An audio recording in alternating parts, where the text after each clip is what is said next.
Welcome to the Transform My Dance Studio podcast, the only podcast for dance studio owners, where each week we bring you business growth strategies to help you increase your profits, impact the lives of more students, while ensuring you get back some time to have a little life outside of the studio. It's time for you to become the go-to studio in your area. Now, here's your host, founder of the Dance Studio Owners Association, Clint Salter.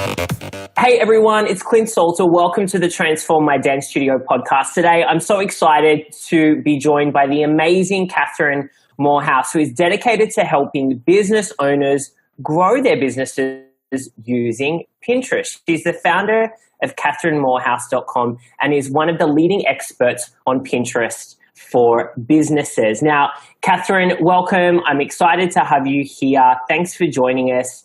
We haven't talked a lot about Pinterest, so this is going to be a great conversation.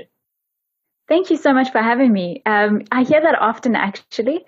I think because a lot of people chat about Facebook and Instagram, but Pinterest is, I guess, a new channel that people are diving into. So I'm super excited to chat about it with you today. Yeah, amazing. So firstly, why should our dance studio owners be on Pinterest? I mean, they're finding it hard enough to keep up with Facebook and Instagram. What really are the benefits of us having a presence as a studio on Pinterest? So there's an interesting thing that I just want to dive into here quickly.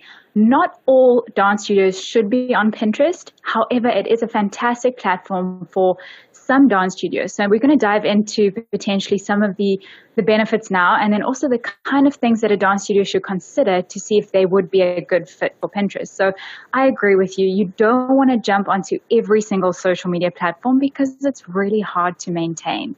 I know what it's like to post to Instagram, Facebook, everywhere, every single day, and it can get very overwhelming. So just to give you an idea between the differentiation. So Pinterest is a search engine, and that's really what it's built on. So if you think of Pinterest like Google, except it has visual images as the search results, it may become a bit clearer as to what kind of content and what kind of dance studios should be on Pinterest. So with that in mind, you can kind of think of it like Google. If Google and Instagram had a baby, that's what Pinterest would be. That's generally how I describe it. Because it's got the beautiful visual aesthetics of Instagram, but then it's got the amazing search engine functionality of Google in the back end. That's kind of how Pinterest works. So when you add something to Pinterest, it needs to lead back to a website. So if your dance studio doesn't have a website, then it's probably not a good thing for you to have a Pinterest account, because you can do a lot on it. You could probably pin a lot of content from other people and create a great curated profile that shares a lot of inspiration, but it's not going to lead to capturing any new students or getting anyone across to your website or anything like that. So it's a great platform for dance studios that are sharing content. So things on their website, whether it's video content, audio content, or actual blog posts, those are great pieces of content that should be added to Pinterest. So if you think of why your dance studio should be on Pinterest, you want to take a look at these factors. Do you actually have content on your website? And if you do, then this is why you should use Pinterest.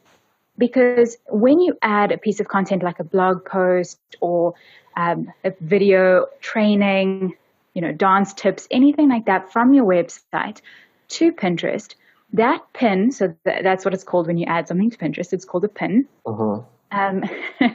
So that pin will be live on Pinterest forever, and the traction that it can receive is basically evergreen. So it's going to continue to get traffic to your website. And for example, if you post something to Facebook, the lifetime of that post, or the lifespan of it in terms of the amount of click-throughs you're going to get immediately, will maybe be 1 day or 2 days, and then you're going to see a dip in your click-throughs on that specific post on Facebook. But on Pinterest, you're looking at 6 months is that growth period of initial click-throughs. And if you continue to share that pin, 2 years later, you could still be getting traffic from that original pin to your website.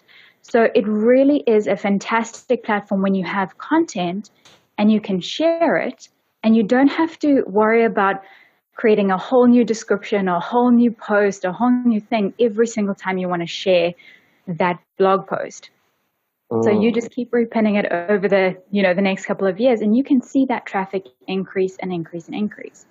And because Pinterest is a search engine, as long as it is, basically put together in a way that your pin, for example, that shares the keywords. So what is it about? Say, for example, you're doing dancing stretches. So your studio's written a blog post about the best stretches, before practicing any kind of dance. You're going to maybe put together a blog post. And when you put that up on Pinterest, you're going to use specific keywords in your description. And it doesn't matter when someone searches for this, whether it's today, 3 months from now, next year, 5 years from now. If you've used a very logical keyword like dancing stretches, for example, if a dancer searches that on Pinterest, whether it's, like I say, now, 3 months from now, 2 years from now, 5 years from now, your pin will show up in the search results, and it will lead to that same blog post. So for a dance studio where you're trying to manage so many things all at once, and you've put all of this content together, potentially it's blog posts, videos, or whatever, you want to make sure that you're leveraging it in the best possible way. And that's really where Pinterest comes in. So that is one of the biggest benefits, I think, to using Pinterest if you're a dance studio, because you don't want to spend all your time crafting new content and then it only being seen once or twice. Yeah. What type of content should we be posting? What are some examples that we could be pinning to Pinterest?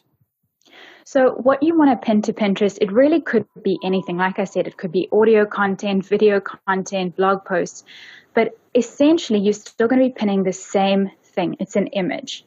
You're going to create a image, whether you use Canva, a free software like Canva, or something more advanced like Illustrator or anything like that. You're creating a pin image, and that's basically just a normal JPEG image, similar to your Facebook post. If you wrote a blog post and you had a Facebook image in there, or image that you wanted to make sure shows up on Facebook when you post it, it's the same kind of thing. You're going to create a Pinterest image that you can use on Pinterest that will lead to a specific piece of content. And that content can be very different, like a variety of content, for example, like I said, audio, video, written content. And the kind of content can be so different. I mean, as a dance studio, you just looking at some of the keywords I found that are very popular on Pinterest, that dancers are looking for example, they're typing in these searches, they're looking for dancing tips, dancing stretches, dancing clothes, dancing costumes, dancing workouts, dancing competition tips, dancing styles, leotards, poses, all kinds of things like that.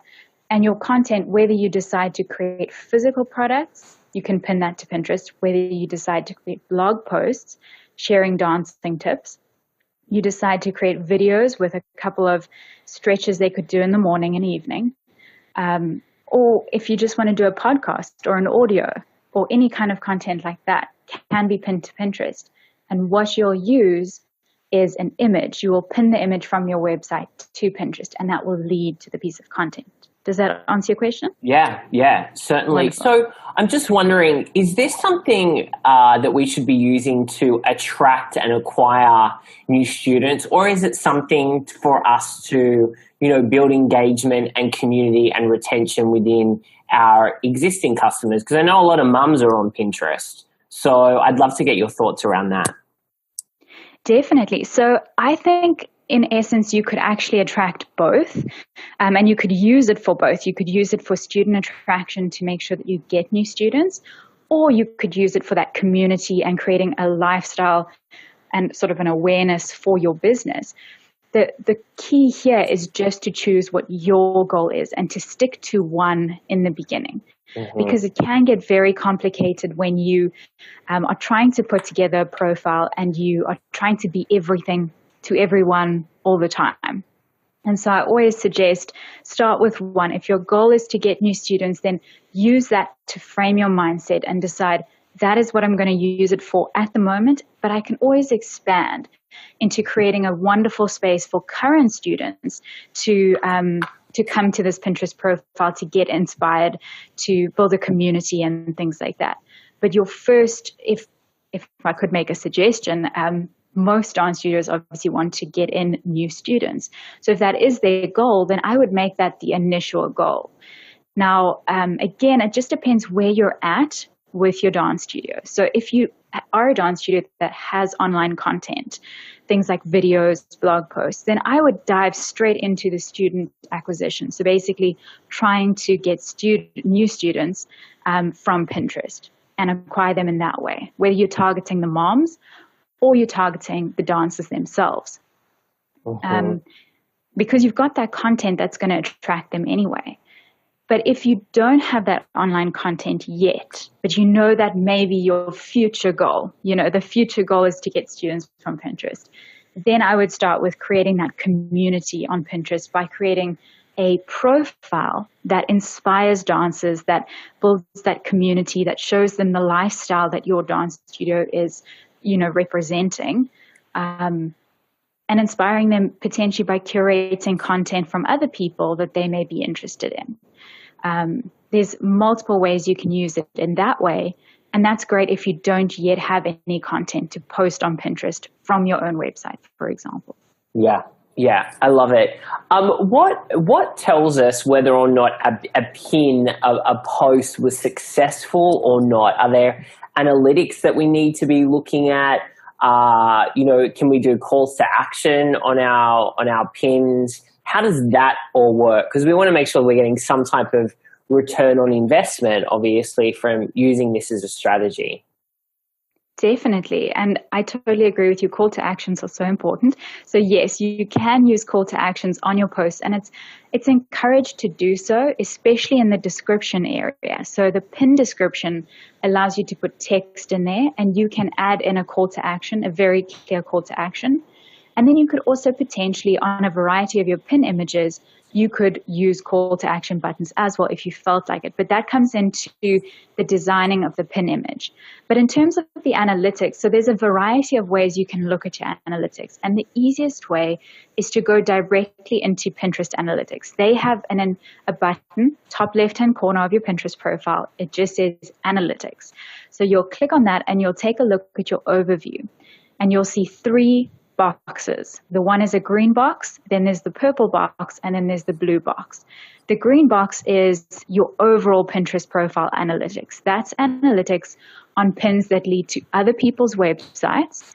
It's the analytics on pins that lead to your website as well. So it basically gives you a general overview of any pin that you added to your profile.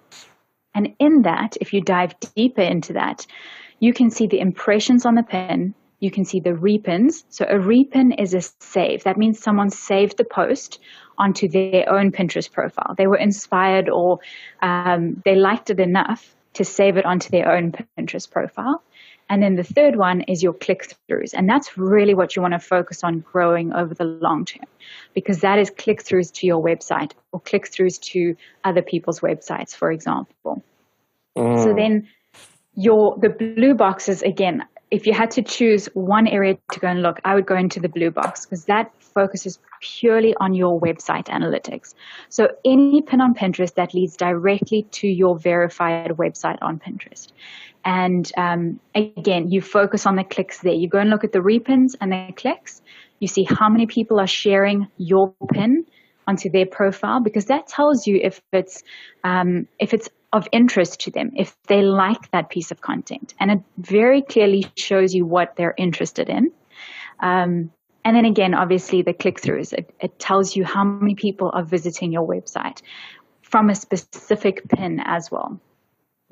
Great. I love it. It gives us a little more clarity. You're working with a lot of business owners on their Pinterest strategy. What are some mistakes that they are making? Because I want to make sure that our studio owners are not making those mistakes when they get started, or if they dive a little bit deeper into their Pinterest strategy. Definitely. So one of the biggest mistakes I see is that people will go onto Pinterest with no goal in mind at all. They see the Pinterest account as a personal Pinterest account instead of a business Pinterest account. And so they'll start creating boards and adding pins that relate specifically to what they're interested in. as a person instead of what their audience is interested in. And that really means that they haven't thought about the goal of this Pinterest account. They haven't taken the time to sit down and say, what is my end goal? So what do I actually want to have happen from this Pinterest account? Do I want email signups? Do I want new students for my dance studio?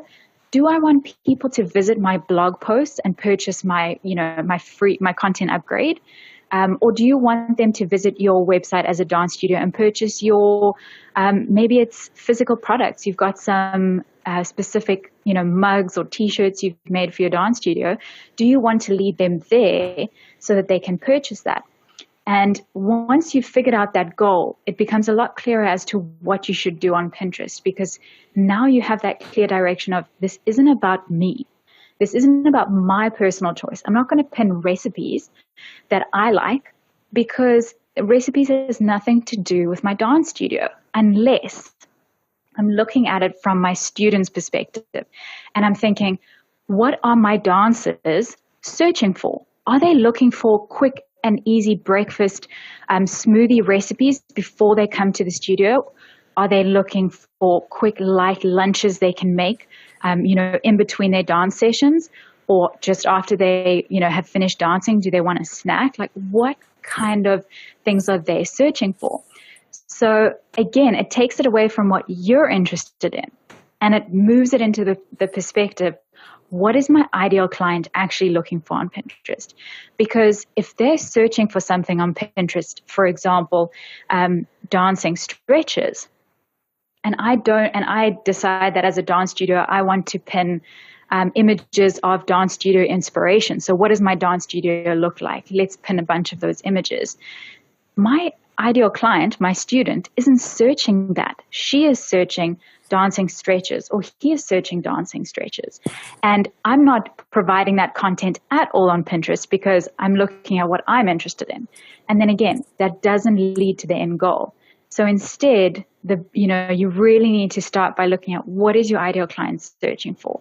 What is your dance student searching for? And that may be things like dancing stretches, dancing poses, things that maybe you wouldn't look for on Pinterest, but they are looking for on Pinterest.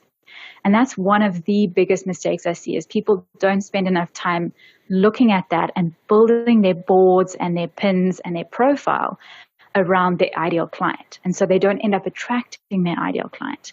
They attract people who are interested in what they're interested in instead of, their actual ideal client.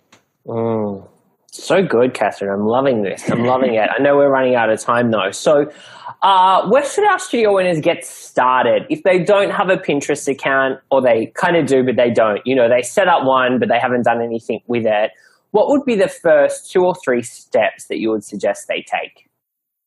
So the first thing I'd make sure that they do is, if they have a profile, go into your profile and make sure you have a business account. So you'll see this very clearly. If you go into your profile and you see on the right-hand side, top right, it says switch to business. That means you've got a personal profile. You immediately want to switch across to a business profile, because the business profile gives you analytics. It gives you access to ads. It gives you access to a bunch of free marketing features, things like rich pins and all sorts of marketing tools that you can use on Pinterest as a business that the personal account doesn't get. So you already, first off, that's what you want to do. You want to make sure you've set up the business account. Now, don't be afraid to set up the business account, because you don't get lower reach by using a business account. You actually get better reach. You get better click-throughs and saves. And the reason for that is because you get access to rich pins that basically, if you have a product, it shows the price of the product in Pinterest already. That's what a rich pin does. It has extra metadata and things like that it pulls from your website. So only marketers or people who have created a business account will get access to that.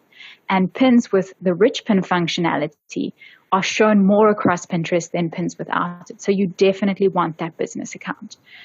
The next thing is, again, before you create any boards, before you create or add any pins to that profile, take some time, like I said, to identify your main goal.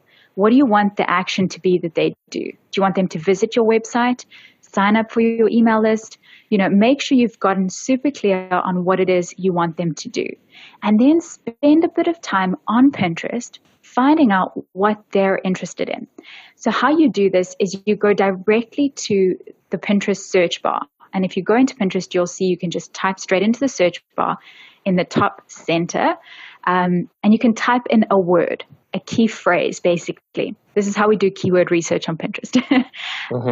You would type in something like dancing, for example, and you hit enter. Now what you'll see is a few blocks will appear underneath the search bar. And in those blocks, you'll see other words. For example, inside one of the blocks, it'll say tips.